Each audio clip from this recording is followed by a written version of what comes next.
ಹದವಾಗಿ ಬೀಳ್ತಾ ಇರುವಂತಹ ಮಳೆ, ಅದರಲ್ಲೂ ಚುಮು ಚುಮು ಅಂತಿರುವಂತಹ ಚಳಿ. ಇಂಥ ಟೈಮಲ್ಲಿ ನಾಲ್ಗೆಗೆ ಚುರು ಚುರು ಅನ್ನುವಂತಹ ರುಚಿ ಬೇಕು ಅಂತ ಅನಿಸಿದ್ರೆ ಈ ಥರದಲ್ಲಿ ಒಂದ್ಸಲ ಪೆಪ್ಪರ್ ಚಿಕನನ್ನು ಟ್ರೈ ಮಾಡ್ಕೋಬಹುದು. ತುಂಬಾ ಚೆನ್ನಾಗಿರುತ್ತೆ. ಸ್ಪೆಷಲಿ ಇದಕ್ಕೆ ಜಾಸ್ತಿ ಇಂಗ್ರೀಡಿಯೆಂಟ್ಸ್ ಏನು ಬೇಕಾಗಲ್ಲ. ಸಿಂಪಲ್ಲಾಗಿ ಅಷ್ಟೇ ಬೇಗ ಕೂಡ ಮಾಡ್ಕೋಬಹುದು. ಇದನ್ನು ಮಾಡ್ಕೊಳ್ಳೋದಕ್ಕೆ ನಾನಿಲ್ಲಿ 1 kgಯಷ್ಟು ಚಿಕನನ್ನು ತೊಳೆದು ಕ್ಲೀನ್ ಮಾಡಿ ಇಟ್ಕೊಂಡಿದ್ದೆ. ಇವಾಗ 2 ಟೇಬಲ್ ಸ್ಪೂನ್ ಆಗುವಷ್ಟು ಉಪ್ಪನ್ನು ಹಾಕ್ಕೊಳ್ತಾ ಇದ್ದೀನಿ. ಹಾಗೆಯೇ ಅರ್ಧ ಟೇಬಲ್ ಸ್ಪೂನ್ ಆಗುವಷ್ಟು ಅರಿಶಿನದ ಪುಡಿಯನ್ನು ಕೂಡ ಆ್ಯಡ್ ಮಾಡ್ಕೊಂಡಿದ್ದೀನಿ. ಇವಾಗ ಲೆಮನನ್ನು ಇದಕ್ಕೆ ಆ್ಯಡ್ ಮಾಡ್ತಾ ಇದ್ದೀನಿ. ಬೇಡ ಅಂತಂದರೆ ನೀವಿಲ್ಲಿ ಸ್ಕಿಪ್ ಮಾಡಿಬಿಟ್ಟು ಲಾಸ್ಟಲ್ಲಿ ಸರ್ವ್ ಮಾಡ್ಕೊಳ್ತೀರಲ್ವ ಆವಾಗಲೂ ಕೂಡ ಆ್ಯಡ್ ಮಾಡ್ಕೋಬೋದು. ಬಟ್ ಚಿಕನನ್ನು ಈ ಥರ ಮ್ಯಾರಿನೇಟ್ ಮಾಡ್ಕೊಳ್ಳೋವಾಗ ಒಂದು ಸ್ವಲ್ಪ ಲೆಮನನ್ನು ಆ್ಯಡ್ ಮಾಡ್ಕೊಳ್ಳೋದ್ರಿಂದ ಚಿಕನ್ ಕೂಡ ಜ್ಯೂಸಿಯಾಗಿ ಅಷ್ಟೇ ಟೇಸ್ಟಿಯಾಗಿ ಬರುತ್ತೆ. ಬೀಜ ಏನಾದರೂ ಬಿತ್ತು ಅಂತಂದರೆ ಸಪ್ರೇಟಾಗಿ ತೆಗೆದು ಎತ್ತಿಟ್ಕೊಂಬಿಡಿ, ಇಲ್ಲ ಅಂತಂದರೆ ಕಹಿ ಆಗುತ್ತೆ.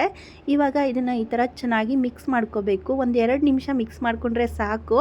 ಸ್ವಲ್ಪ ಜ್ಯೂಸಿಯಾಗಿ ಅದನ್ನೆಲ್ಲ ಎಳ್ಕೊಬೇಕಲ್ವ, ಅದಕ್ಕೋಸ್ಕರ ಇವಾಗ ಪ್ಲೇಟನ್ನು ಮುಚ್ಚಿಟ್ಬಿಟ್ಟು ಅದನ್ನು ಮ್ಯಾರಿನೇಟ್ ಆಗೋದಕ್ಕೆ ಬಿಡ್ತಾ ಇದ್ದೀನಿ. ಮಸಾಲೆನ ರೆಡಿ ಮಾಡ್ಕೊಳ್ಳೋದಕ್ಕೆ ಇಲ್ಲಿ 2 ಟೇಬಲ್ ಸ್ಪೂನ್ ಆಗುವಷ್ಟು ಧನಿಯಾವನ್ನು ತೊಗೊಂಡಿದ್ದೀನಿ. ಜಾಸ್ತಿ ಏನು ಹುರ್ಕೋಬೇಕಾಗಿಲ್ಲ, ಜಸ್ಟ್ ಅದರದ್ದು ಘಮ ಬರೋವರೆಗೂ ಇದನ್ನು ಫ್ರೈ ಮಾಡ್ಕೋಬೇಕಾಗತ್ತೆ ಅಷ್ಟೇ. 1 ಟೇಬಲ್ ಸ್ಪೂನ್ ಆಗುವಷ್ಟು ಕಾಳುಮೆಣಸು. ನೀವು ಕಾಳುಮೆಣಸನ್ನು ಹೆಚ್ಚು ಅಥವಾ ಕಡಿಮೆ ಹೇಗೆ ಬೇಕಾದರೂ ತೊಗೋಬಹುದು. ಖಾರಕ್ಕೆ ಅನುಗುಣವಾಗಿ ಹಾಕ್ಕೋಬೇಕಷ್ಟೇ. ನಮ್ಮ ಕರಾವಳಿ ಆಗಿರೋದ್ರಿಂದ ಸ್ವಲ್ಪ ಈ ಒಂದು ಕಾಳುಮೆಣಸನ್ನೆಲ್ಲ ಜಾಸ್ತಿ ಯೂಸ್ ಮಾಡಿಕೊಂಡ್ರೆ ಹೀಟ್ ಆಗಿಬಿಡುತ್ತೆ ಇಲ್ಲಿ ವೆದರ್ಗೆ. ಹಾಗಾಗಿ ಒಂದು ಸ್ವಲ್ಪ ಕಡಿಮೆ ತೊಗೊಂಡಿದ್ದೀನಿ. ನೀವು ನಿಮ್ಮ ವೆದರ್ಗೆ ತಕ್ಕಂತೆ ಹೆಚ್ಚು ಕಡಿಮೆ ಹಾಕ್ಕೋಬಹುದು. ನಂತರ 1 ಟೇಬಲ್ ಸ್ಪೂನ್ ಆಗುವಷ್ಟು ಸೋಂಪು ಕಾಳು, 1 ಟೇಬಲ್ ಸ್ಪೂನ್ ಆಗುವಷ್ಟು ಜೀರಿಗೆಯನ್ನು ತೊಗೊಂಡಿದ್ದೀನಿ. ಇದಕ್ಕಿಂತ ಜಾಸ್ತಿ ಯಾವುದೇ ಮಸಾಲೆ ಬೇಕಾಗಲ್ಲ ನೋಡಿ. ಇವಿಷ್ಟನ್ನು ಇವಾಗ ಡ್ರೈ ರೋಸ್ಟ್ ಮಾಡ್ಕೋಬೇಕು. ಎಣ್ಣೆಯನ್ನು ಹಾಕದಲ್ಲೇ ಘಮ ಬರೋವರೆಗೂ ಇದನ್ನು ಚೆನ್ನಾಗಿ ಈ ಥರ ಫ್ರೈ ಮಾಡ್ಕೋಬೇಕಾಗತ್ತೆ. ಫ್ರೈ ಮಾಡ್ತಾ ಒಳ್ಳೆ ಸ್ಮೆಲ್ ಬರ್ತಾ ಇರುತ್ತೆ. ಹಾಗೆಯೇ ಕಲರ್ ಚೇಂಜ್ ಆಗೋವರೆಗೂ ಇದನ್ನು ಫ್ರೈ ಮಾಡ್ಕೋಬಾರ್ದು. ಕ್ರಿಸ್ಪಿ ಆಗಿರುವಂತಹ ಸೌಂಡ್ ಗೊತ್ತಾಗುತ್ತೆ ನೋಡಿ. ಈ ಥರ ನಾವು ಫ್ರೈ ಮಾಡ್ಕೊಳ್ಳೋವಾಗಲೇ ಅಲ್ಲಿವರೆಗೂ ಇದನ್ನು ಫ್ರೈ ಮಾಡಿಕೊಂಡ್ರೆ ಸಾಕಾಗುತ್ತೆ. ಯಾವುದೇ ಮಸಾಲೆಯನ್ನಾದರೂ ಕೂಡ ನಾವು ಲೋ ಫ್ಲೇಮ್ನಲ್ಲಿ ಫ್ರೈ ಮಾಡ್ಕೊಳ್ಳೋದ್ರಿಂದ ಕಂಪ್ಲೀಟಾಗಿ ಫ್ರೈ ಆಗುತ್ತೆ, ಹಾಗೆಯೇ ಕ್ರಿಸ್ಪಿ ಆಗುತ್ತೆ. ನೋಡಿ ಇವಾಗ ಇದು ಕಂಪ್ಲೀಟಾಗಿ ಫ್ರೈ ಆಗಿದೆ.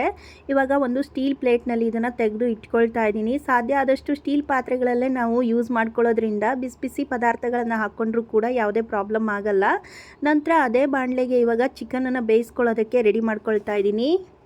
ಹೆಚ್ಚು ಮಸಾಲೆಗಳಿಲ್ಲದೆ ಚಟ್ಪಟ ಅಂತ ಆಗುವಂತಹ ಚಿಕನ್ ರೆಸಿಪಿ ಅಂತಂದರೆ ಈ ಒಂದು ಪೆಪ್ಪರ್ ಚಿಕನ್ ಮಸಾಲ ಅಂತಲೇ ಹೇಳ್ಬೋದು. ತುಂಬ ಸಿಂಪಲ್ಲಾಗಿ ಅಷ್ಟೇ ಕಡಿಮೆ ಇಂಗ್ರೀಡಿಯೆಂಟ್ಸನ್ನು ಯೂಸ್ ಮಾಡಿಕೊಂಡು ಈಸಿಯಾಗಿ ಮಾಡ್ಕೋಬೋದು. ಇಲ್ಲಿ ಬಾಣಲೆಗೆ 2 ಟೇಬಲ್ ಸ್ಪೂನ್ ಆಗುವಷ್ಟು ಸನ್ಫ್ಲವರ್ ಆಯಿಲನ್ನು ಹಾಕ್ಕೊಂಡಿದ್ದೀನಿ.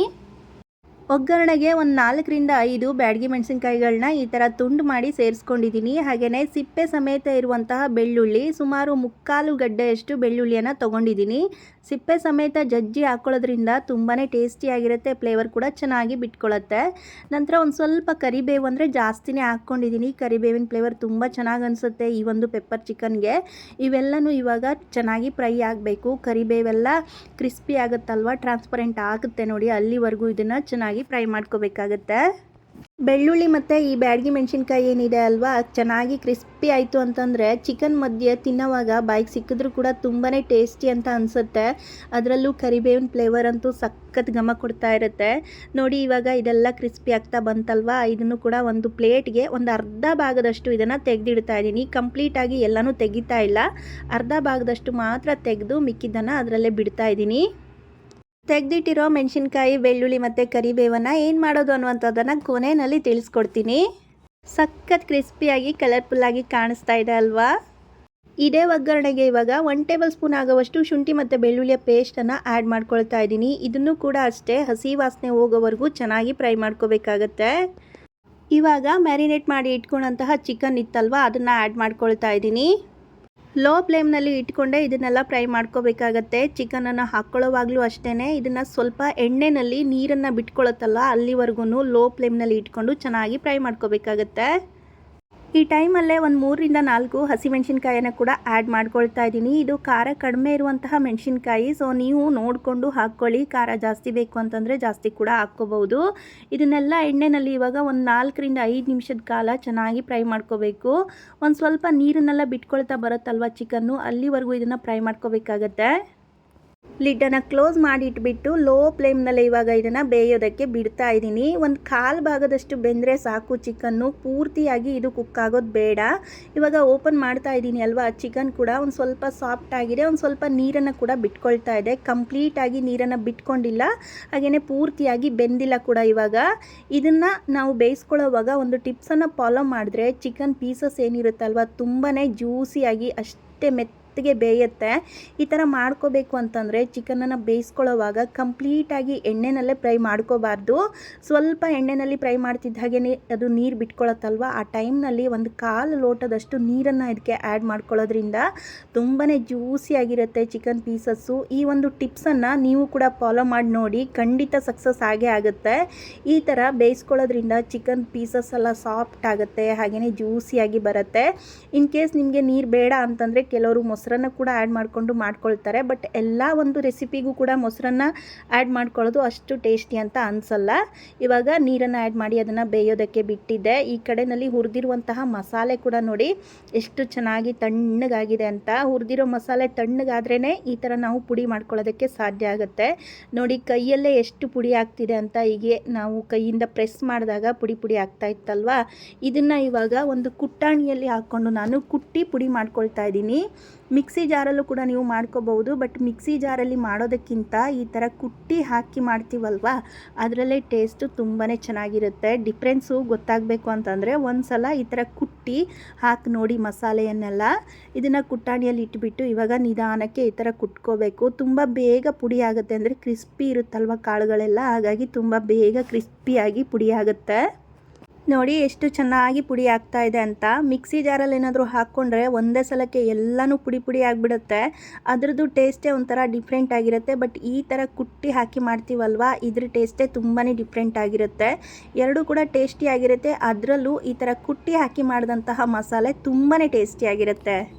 ಈ ಟೈಮಲ್ಲಿ ಈ ಪುಡಿಗೆ ಬೇಕಿರುವಷ್ಟು ಉಪ್ಪನ್ನು ಕೂಡ ಆ್ಯಡ್ ಮಾಡ್ಕೊಳ್ತೀನಿ. ಏನಕ್ಕೆ ಅಂದರೆ ಚಿಕನ್ಗೆ ಬೇಕಿರುವಷ್ಟು ಉಪ್ಪನ್ನು ಆಲ್ರೆಡಿ ಹಾಕ್ಕೊಂಡಿರೋದ್ರಿಂದ ಮಸಾಲೆಗೆ ಎಷ್ಟು ಬೇಕೋ ಅಷ್ಟು ಉಪ್ಪನ್ನು ಇಲ್ಲಿ ಆ್ಯಡ್ ಮಾಡಿಕೊಂಡು ಸ್ವಲ್ಪ ಈ ಥರ ಕುಟ್ಟಿ ಪುಡಿ ಮಾಡಿಕೊಂಡ್ರೆ ಇನ್ನೂ ಚೆನ್ನಾಗಿರುತ್ತೆ. ಬೇಡ ಅಂತಂದರೆ ನೀವು ಡೈರೆಕ್ಟಾಗಿ ಕುಕ್ ಮಾಡೋವಾಗಲೇ ಕೂಡ ಉಪ್ಪನ್ನು ಕೂಡ ಹಾಕ್ಕೋಬೋದು. ಪೆಪ್ಪರ್ ಚಿಕನ್ಗೆ ಬೇಕಿರುವಂತಹ ಮಸಾಲೆ ಕೂಡ ರೆಡಿ ಆಯಿತು. ನೋಡಿ ಎಷ್ಟು ತರಿಯಾಗಿದೆ ಅಂತ. ಇದು ಒಂದು ಸಲಕ್ಕೆ ಸಾಕಾಗುತ್ತೆ, ಅಂದರೆ ಫ್ರೆಶ್ಶಾಗಿ ಮಾಡಿಕೊಂಡ್ರೆ ತುಂಬಾ ಟೇಸ್ಟಿಯಾಗಿರುತ್ತೆ ಅಲ್ವಾ. ಬೇಕು ಅಂತಂದರೆ ನೀವು ಮಾಡಿ ಕೂಡ ಸ್ಟೋರ್ ಮಾಡಿ ಇಟ್ಕೋಬೋದು ಈ ಒಂದು ಪುಡಿಯನ್ನು. ಸ್ವಲ್ಪ ಕಾಳುಗಳು ತರಿಯಾಗಿ ಹಾಗೇ ಇರುತ್ತೆ, ಬಾಯಿಗೆ ಸಿಗ್ತಾ ಇದ್ದರೆ ತಿನ್ನೋವಾಗ ತುಂಬಾ ಟೇಸ್ಟಿ ಅಂತ ಅನಿಸುತ್ತೆ. ಇಲ್ಲಿ ನೋಡಿ ಇವಾಗ ಈ ಲಿಡ್ಡನ್ನು ಓಪನ್ ಮಾಡ್ತಾ ಇದ್ದೀನಿ. ಚಿಕನ್ ಅಂತೂ ಸಾಫ್ಟಾಗಿ ಬೆಂದಿದೆ, ತುಂಬಾ ಕಲರ್ಫುಲ್ಲಾಗಿ ಕೂಡ ಕಾಣಿಸ್ತಾ ಇದೆ. ನೋಡಿ ಎಷ್ಟೊಂದೆಲ್ಲ ನೀರನ್ನು ಬಿಟ್ಕೊಂಡಿದೆ ಅಲ್ವಾ. ಆ ನೀರೆಲ್ಲ ಕಂಪ್ಲೀಟಾಗಿ ಇಂಗಬೇಕು, ಅಂದರೆ ಡ್ರೈ ಬೇಕು ಅಂತಂದರೆ ಈ ನೀರೆಲ್ಲ ಪೂರ್ತಿಯಾಗಿ ಇಂಗೋವರೆಗೂ ನಾವು ಇದನ್ನು ಕುದಿಸ್ಕೊತಾನೆ ಇರಬೇಕಾಗತ್ತೆ. ಅದಕ್ಕಿಂತ ಮುಂಚೆ ರೆಡಿ ಮಾಡಿ ಇಟ್ಕೊಂಡಂತಹ ಮಸಾಲ ಪುಡಿ ಏನಿತ್ತಲ್ವ ಅದನ್ನು ಆ್ಯಡ್ ಮಾಡ್ಕೊಂಬಿಟ್ರೆ ಕರೆಕ್ಟಾಗಿ ಎಲ್ಲ ಪೀಸ್ಗಳು ಕೂಡ ಮಸಾಲೆಯನ್ನು ಎಳ್ಕೊಂಡು ಸಖತ್ ಜ್ಯೂಸಿಯಾಗಿ ಅಷ್ಟೇ ಕ್ರಿಸ್ಪಿಯಾಗಿ ಬರುತ್ತೆ. ಅದಕ್ಕೋಸ್ಕರ ಅಂತಲೇ ಇವಾಗ ನಾನು ರೆಡಿ ಮಾಡಿ ಇಟ್ಕೊಂಡಿದ್ನಲ್ವ ಮಸಾಲ ಪುಡಿಯನ್ನು ಈ ಟೈಮಲ್ಲೇ ಆ್ಯಡ್ ಮಾಡ್ಕೊಳ್ತಾ ಇದ್ದೀನಿ. ಆಲ್ರೆಡಿ ಇದನ್ನು ಹುರಿದು ಪುಡಿ ಮಾಡಿರೋದ್ರಿಂದ ಹಸಿ ಸ್ಮೆಲ್ ಏನೂ ಇರಲ್ಲ. ಬಟ್ ಚಿಕನ್ ಪೀಸಸ್ ಎಲ್ಲ ಮಸಾಲೆನೂ ಎಳ್ಕೋಬೇಕು ಅಂತಂದರೆ ಇಷ್ಟು ನೀರಿರುವಾಗಲೇ ಈ ಒಂದು ಮಸಾಲ ಪುಡಿಯನ್ನು ಆ್ಯಡ್ ಮಾಡ್ಕೋಬೇಕಾಗತ್ತೆ. ಮಸಾಲ ಪುಡಿಯನ್ನು ಹಾಕ್ಕೊಂಡಿದ್ದಾದ ನಂತರ ಚೆನ್ನಾಗಿ ಮಿಕ್ಸ್ ಮಾಡ್ಕೋಬೇಕಾಗತ್ತೆ. ಈ ಥರ ಮಿಕ್ಸ್ ಮಾಡ್ಕೊಳ್ಳೋದ್ರಿಂದ ಈಕ್ವಲಾಗಿ ಎಲ್ಲ ಕಡೆಯಲ್ಲೂ ಸ್ಪ್ರೆಡ್ ಆಗುತ್ತೆ. ಆಲ್ರೆಡಿ ಚಿಕನ್ಗೆ ಮತ್ತು ಮಸಾಲ ಪುಡಿಗೆ ಉಪ್ಪನ್ನು ಹಾಕ್ಕೊಂಡಿರೋದ್ರಿಂದ ಮತ್ತೆ ಸಪ್ರೇಟಾಗಿ ನಾನಿಲ್ಲಿ ಉಪ್ಪನ್ನು ಆ್ಯಡ್ ಮಾಡ್ಕೊಳ್ತಾ ಇಲ್ಲ. ನೀವು ಬೇಕಿದ್ದರೆ ರುಚಿಯನ್ನು ನೋಡಿಬಿಟ್ಟು ಉಪ್ಪು ಬೇಕು ಅಂತಂದರೆ ಒಂದು ಸ್ವಲ್ಪ ಸೇರಿಸ್ಕೋಬೋದು. ಹಾಗೆಯೇ ಇದಕ್ಕೆ ಯಾವುದೇ ರೀತಿಯಾದಂತಹ ಕೆಂಪು ಮಸಾಲೆಯನ್ನು ಕೂಡ ಯೂಸ್ ಮಾಡಲ್ಲ. ಜಸ್ಟ್ ಪೆಪ್ಪರ್ ಏನಿದೆ ಅಲ್ವಾ ಅದರಲ್ಲೇ ಒಂದೊಳ್ಳೆ ಘಮವನ್ನು ಕೊಡುತ್ತೆ ಈ ಒಂದು ಪೆಪ್ಪರ್ ಚಿಕನ್ಗೆ. ಹಸಿಮೆಣ್ಸಿನ್ಕಾಯನ್ನು ಹಾಕ್ಕೊಂಡಿದ್ದೀವಲ್ವ ಅದರಲ್ಲೇ ಖಾರ ಸಾಕಾಗುತ್ತೆ. ಸೊ ನಿಮಗೆ ಖಾರ ಜಾಸ್ತಿ ಬೇಕು ಅಂತಂದರೆ ಒಂದು ಸ್ವಲ್ಪ ಕಾಳುಮೆಣಸು ಮತ್ತು ಹಸಿಮೆಣ್ಸಿನ್ಕಾಯನ್ನು ಜಾಸ್ತಿ ಯೂಸ್ ಮಾಡ್ಕೋಬಹುದು. ಚೆನ್ನಾಗಿ ಮಿಕ್ಸ್ ಮಾಡ್ಕೊಂಡಿದ್ದಾದ ನಂತರ ಲಿಡ್ಡನ್ನು ಕ್ಲೋಸ್ ಮಾಡಿ ಇಟ್ಬಿಟ್ಟು 1-2 ನಿಮಿಷ ಇದನ್ನು ಕುದಿಯೋದಕ್ಕೆ ಬಿಟ್ಟರೆ ಕರೆಕ್ಟಾಗಿ ಮಸಾಲೆಯನ್ನೆಲ್ಲ ಎಳ್ಕೊಂಡು ಪೆಪ್ಪರ್ ಚಿಕನ್ ರೆಡಿ ಆಗಿಬಿಡುತ್ತೆ. 1-2 ನಿಮಿಷ ಇದನ್ನು ಕುದಿಸ್ಕೊಂಡಿದ್ನಲ್ವ, ನೋಡಿ ಎಷ್ಟು ನೀರೆಲ್ಲ ಡ್ರೈ ಆಗಿದೆ ಅಂತ. ಚಿಕನ್ ಕೂಡ ತುಂಬಾ ಸಾಫ್ಟಾಗಿ ನೋಡಿ ಪ್ರತಿಯೊಂದು ಪೀಸು ಕೂಡ ಮಸಾಲೆಯನ್ನೆಲ್ಲ ಎಳ್ಕೊಂಡು ಇವಾಗ ತಿನ್ನೋದಕ್ಕೆ ರೆಡಿ ಆಗಿದೆ. ಇದು ನಿಮಗೇನಾದರೂ ಇದು ಜ್ಯೂಸಿಯಾಗಿ ಇನ್ನೂ ಸ್ವಲ್ಪ ಗ್ರೇವಿ ಕನ್ಸಿಸ್ಟೆನ್ಸಿ ಬೇಕು ಅಂತಂದರೆ ಇದಕ್ಕೆ ಇನ್ನೊಂದು ಸ್ಟೆಪ್ಪನ್ನು ಫಾಲೋ ಮಾಡಬೇಕಾಗತ್ತೆ. ಜಸ್ಟ್ ಇಷ್ಟ ಆದಮೇಲೆ ಒಂದು ಸ್ವಲ್ಪ ಕೊತ್ತಂಬರಿ ಸೊಪ್ಪನ್ನು ಉದುರಿಸ್ಬಿಟ್ಟು ಹಾಗೆ ಕೂಡ ಇದನ್ನು ಸರ್ವ್ ಮಾಡ್ಕೋಬೋದು. ತುಂಬಾ ಚೆನ್ನಾಗಿರುತ್ತೆ. ಕಲರ್ಗೋಸ್ಕರ ನಾನಿಲ್ಲಿ ಸ್ವಲ್ಪ ಸೋಯಾ ಸಾಸನ್ನು ಯೂಸ್ ಮಾಡ್ಕೊಳ್ತಾ ಇದ್ದೀನಿ. ಬೇಡ ಅಂತಂದರೆ ನೀವು ಸ್ಕಿಪ್ ಮಾಡ್ಕೋಬೋದು. ಈ ಥರ ಸೋಯಾ ಸಾಸ್ನ ಹಾಕ್ಕೊಂಡು ಚೆನ್ನಾಗಿ ಮಿಕ್ಸ್ ಮಾಡ್ಕೊಳ್ಳೋದ್ರಿಂದ ಕಲರು ಚೆನ್ನಾಗಿರುತ್ತೆ, ಹಾಗೆಯೇ ಟೇಸ್ಟು ಕೂಡ ಒಂದು ಸ್ವಲ್ಪ ಡಬಲ್ ಆಗುತ್ತೆ. ಬೇಡ ಅಂತನೋರು ಖಂಡಿತ ಸ್ಕಿಪ್ ಮಾಡ್ಕೋಬೋದು. ತುಂಬ ಸಿಂಪಲ್ಲಾಗಿ ನಾನು ಇಲ್ಲಿವರೆಗೂ ಏನು ಸ್ಟೆಪ್ಸ್ನ ಫಾಲೋ ಮಾಡ್ಕೊಂಡು ತೋರಿಸಿದ್ನಲ್ವ ಅಷ್ಟರಲ್ಲೂ ಕೂಡ ಪೆಪ್ಪರ್ ಚಿಕನ್ ತುಂಬಾ ಚೆನ್ನಾಗಿರುತ್ತೆ. ಇದನ್ನು ಕೂಡ ಚೆನ್ನಾಗಿ ಮಿಕ್ಸ್ ಮಾಡ್ಕೊಂಡಿದ್ದೀನಿ. ಹಾಗೆ ನನಗೆ ಇದು ಒಂದು ಸ್ವಲ್ಪ ಗ್ರೇವಿ ಕನ್ಸಿಸ್ಟೆನ್ಸಿ ಬೇಕಿತ್ತು. ಹಾಗಾಗಿ ತುಂಬ ಡ್ರೈ ಆಗಿರೋದಕ್ಕಿಂತ ಒಂದು ಸ್ವಲ್ಪ ಜ್ಯೂಸಿ ಅಂದರೆ ಚಿಕನ್ ಪೀಸಸ್ ಏನೋ ಜ್ಯೂಸಿ ಆಗಿರುತ್ತೆ, ಬಟ್ ಮಸಾಲ ಅಷ್ಟು ಜ್ಯೂಸಿ ಆಗಿರಲ್ಲ ಅಲ್ವಾ, ಡ್ರೈ ಆಗಿಬಿಟ್ಟಿರುತ್ತಲ್ವ ಈ ಥರ ಮಾಡ್ಕೊಳ್ಳೋದ್ರಿಂದ. ಅದಕ್ಕೋಸ್ಕರ ಮಸಾಲ ಕೂಡ ಒಂದು ಸ್ವಲ್ಪ ಜ್ಯೂಸಿ ಆಗಿರಲಿ ಅನ್ನೋದಕ್ಕೋಸ್ಕರ ಇಲ್ಲಿ ಇನ್ನೊಂದು ಸ್ಟೆಪ್ಪನ್ನು ಫಾಲೋ ಮಾಡ್ತಾ ಇದ್ದೀನಿ. 1.5 ಟೇಬಲ್ ಸ್ಪೂನ್ ಆಗುವಷ್ಟು ಕಾರ್ನ್ಫ್ಲೋರನ್ನು ಒಂದು ಕಪ್ಪಲ್ಲಿ ಹಾಕ್ಕೊಂಡಿದ್ದೀನಿ. ಕಾರ್ನ್ಸ್ಲರಿಯನ್ನು ರೆಡಿ ಮಾಡ್ಕೋಬೇಕು. ಇವಾಗ ತುಂಬ ಜನಕ್ಕೆ ಕನ್ಫ್ಯೂಷನ್ ಇರುತ್ತೆ ಕಾರ್ನ್ಸ್ಲರಿ ಅಂದರೆ ಏನು ಅಂತ. ಕಾರ್ನ್ಫ್ಲೋರ್ ಏನು ಬರುತ್ತಲ್ವ, ಮಾಮೂಲಿ ಎಲ್ಲ ಮಾರ್ಕೆಟಲ್ಲಿ ಅಥವಾ ಪ್ರಾವಿಷನ್ ಸ್ಟೋರ್ಗಳಲ್ಲೆಲ್ಲ ಸಿಗುತ್ತೆ ಈ ಒಂದು ಕಾರ್ನ್ಫ್ಲೋರು. ಅದನ್ನೇ ತಂದುಬಿಟ್ಟು ಮನೆಯಲ್ಲಿ ಯೂಸ್ ಮಾಡುವಂಥದ್ದು ಕಾರ್ನ್ಫ್ಲೋರ್ ಅಂದರೆ. ಅದಕ್ಕೆ ಒಂದು ಸ್ವಲ್ಪ ನೀರನ್ನು ಆ್ಯಡ್ ಮಾಡಿಕೊಂಡು ಈ ಥರ ಮಿಕ್ಸ್ ಮಾಡ್ಕೋಬೇಕು. ನೀರಲ್ಲಿ ತುಂಬ ಬೇಗನೆ ಕರಗಿಬಿಡುತ್ತೆ ಈ ಒಂದು ಕಾರ್ನ್ಫ್ಲೋರು. ನೋಡಿ ಎಷ್ಟು ಚೆನ್ನಾಗಿ ಮೆಲ್ಟ್ ಆಯಿತು ಅಂತ. ಇದನ್ನು ಇವಾಗ ಈ ಒಂದು ಚಿಕನ್ ಏನು ರೆಡಿ ಮಾಡಿ ಇಟ್ಕೊಂಡಿದ್ನಲ್ವ ಅದ್ರ ಮೇಲೆ ಹಾಕ್ಕೊಳ್ಳೋದ್ರಿಂದ ಮಸಾಲೆ ಎಲ್ಲ ಒಂದು ಸ್ವಲ್ಪ ಜ್ಯೂಸಿಯಾಗಿ ಚೆನ್ನಾಗಿರುತ್ತೆ. ಡ್ರೈ ಬೇಕು ಅಂತ ಅನ್ನೋರು ಜಸ್ಟ್ ಇದನ್ನೆಲ್ಲ ಸ್ಕಿಪ್ ಮಾಡಿಬಿಟ್ಟು ಹಾಗೇ ತಿನ್ಬೋದು. ಸ್ವಲ್ಪ ಜ್ಯೂಸಿಯಾಗಿರಲಿ ಅಂತ ಬೇಕಿದ್ದರೆ ಈ ಥರ ಆ್ಯಡ್ ಮಾಡಿಕೊಂಡ್ರೆ ತುಂಬಾ ಚೆನ್ನಾಗಿರುತ್ತೆ. ಇವಾಗ ನಾನು ಇದನ್ನು ಆ್ಯಡ್ ಮಾಡ್ಕೊಂಡಿದ್ದೀನಿ. ಆ್ಯಡ್ ಮಾಡ್ಕೊಂಡ ನಂತರ ಒಂದು ಸ್ವಲ್ಪ ಕುದಿಸ್ಕೋಬೇಕಾಗತ್ತೆ. ಅಂದರೆ ಕಾರ್ನ್ಫ್ಲೋರ್ದು ಹಸಿ ವಾಸನೆ ಏನಿರುತ್ತಲ್ವ ಅದನ್ನು ಹೋಗ್ಸೋದಕ್ಕೋಸ್ಕರ ಒಂದು ಸ್ವಲ್ಪ ಈ ಥರ ಫ್ರೈ ಮಾಡಿಕೊಂಡು ಸ್ವಲ್ಪ ಕುದಿಸ್ಕೋಬೇಕಾಗತ್ತೆ. ಮುಚ್ಚಳವನ್ನು ಮುಚ್ಚಿಟ್ಬಿಟ್ಟು ಜಸ್ಟ್ ಒಂದು ಕುದಿ ಕುದಿಸ್ಕೊಂಡ್ರೆ ಸಾಕು. ತುಂಬ ಹೊತ್ತು ಏನು ಕುದಿಸ್ಕೊಳ್ಳೋ ಅವಶ್ಯಕತೆ ಇರಲ್ಲ. ಇವಾಗ ಓಪನ್ ಮಾಡ್ತಾ ಇದ್ದೀನಿ ನೋಡಿ, ಎಷ್ಟು ಜ್ಯೂಸಿಯಾಗಿ ಕಾಣಿಸ್ತಾ ಇದೆ ಮಸಾಲೆ ಕೂಡ. ಅದ್ರ ಜೊತೆಯಲ್ಲಿ ಚಿಕನ್ ಪೀಸ್ ಅಂತೂ ಸಖತ್ ಸಾಫ್ಟಾಗಿ ಬಂದಿದೆ. ತುಂಬ ಅಂದರೆ ತುಂಬಾ ಸಿಂಪಲ್ಲಾಗಿ, ಎಷ್ಟು ಕಡಿಮೆ ಇಂಗ್ರೀಡಿಯೆಂಟ್ಸ್ ಅಂತಂದರೆ ಇದರಷ್ಟು ಈಸಿಯಾಗಿರುವಂತಹ ಚಿಕನ್ ರೆಸಿಪಿ ಇನ್ನೊಂದಿಲ್ಲ ಅಂತಲೇ ಹೇಳ್ಬೋದೇನೋ, ಅಷ್ಟು ಸಿಂಪಲ್ಲಾಗಿದೆ. ನೀವು ಬೇಕು ಅಂದರೆ ಕೊನೆಯಲ್ಲಿ ಒಂದು ಸ್ವಲ್ಪ ಲೆಮನನ್ನು ಕೂಡ ಆ್ಯಡ್ ಮಾಡ್ಕೋಬೋದು. ನಾನು ಆಲ್ರೆಡಿ ಮ್ಯಾರಿನೇಟ್ ಮಾಡೋದಕ್ಕೆ ಯೂಸ್ ಮಾಡಿದ್ರಿಂದ ಇವಾಗ ಮತ್ತೆ ಹಾಕ್ಕೊಳ್ತಾ ಇಲ್ಲ. ನೀವು ಎರಡರಲ್ಲೂ ಕೂಡ ಒಂದು ಸ್ವಲ್ಪ ಚೇಂಜಸ್ ಮಾಡ್ಕೋಬಹುದು. ಕೊನೆಯಲ್ಲೂ ಹಾಕ್ಕೋಬೋದು ಅಥವಾ ಮ್ಯಾರಿನೇಟ್ ಮಾಡೋವಾಗ ಹಾಕ್ಕೊಂಡ್ರೂ ಚೆನ್ನಾಗಿರುತ್ತೆ. ನೋಡಿ ಇವಾಗ ರೆಡಿಯಾಗಿದೆ ಪೆಪ್ಪರ್ ಚಿಕನ್ನು. ಕೊನೆಯಲ್ಲಿ ಒಂದು ಸ್ವಲ್ಪ ಈ ಥರ ಕೊತ್ತಂಬರಿ ಸೊಪ್ಪನ್ನು ಹಾಕ್ಕೊಳ್ಳೋದ್ರಿಂದ ಫ್ಲೇವರು ಚೆನ್ನಾಗಿರುತ್ತೆ, ನೋಡೋದಕ್ಕೂ ಕೂಡ ಕಲರ್ಫುಲ್ಲಾಗಿ ಕಾಣಿಸುತ್ತೆ. ಧನಿಯಾ, ಸೋಂಪು ಕಾಳು, ಪೆಪ್ಪರ್ ಹಾಗೆಯೇ ಜೀರಿಗೆ ಈ ಒಂದು ಫ್ಲೇವರ್ನಲ್ಲಿ ಸಖತ್ತಾಗಿರುವಂತಹ ಪೆಪ್ಪರ್ ಚಿಕನ್ ಎಷ್ಟು ಸಿಂಪಲ್ಲಾಗಿ ರೆಡಿ ಆಯಿತು ಅಲ್ವಾ.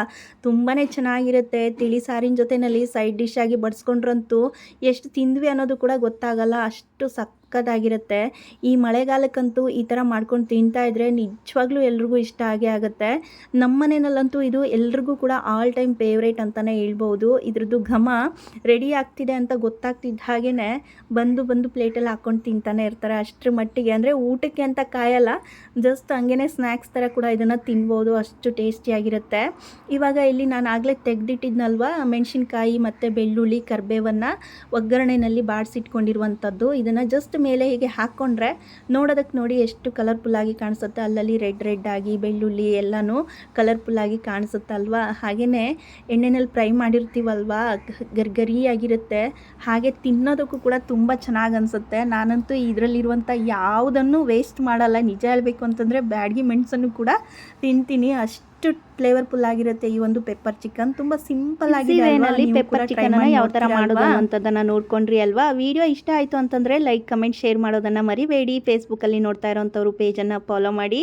ಯೂಟ್ಯೂಬ್ನಲ್ಲಿ ಹೊಸದಾಗಿ ಯಾರಾದರೂ ವಿಡಿಯೋವನ್ನು ನೋಡ್ತಾ ಇದ್ದರೆ ಚಾನೆಲ್ನ ಸಬ್ಸ್ಕ್ರೈಬ್ ಮಾಡಿಕೊಂಡು ಸಪೋರ್ಟ್ ಮಾಡ್ತೀರಾ ಅಲ್ವಾ. ಇಂಥದ್ದೇ ಹೆಲ್ದಿ ರೆಸಿಪಿ ಜೊತೆಗೆ ನೆಕ್ಸ್ಟ್ ವಿಡಿಯೋದಲ್ಲಿ ಮತ್ತೆ ಭೇಟಿ ಆಗ್ತೀನಿ. ಎಲ್ರಿಗೂ ಪ್ರೀತಿಯ ನಮಸ್ಕಾರ. Take care and by.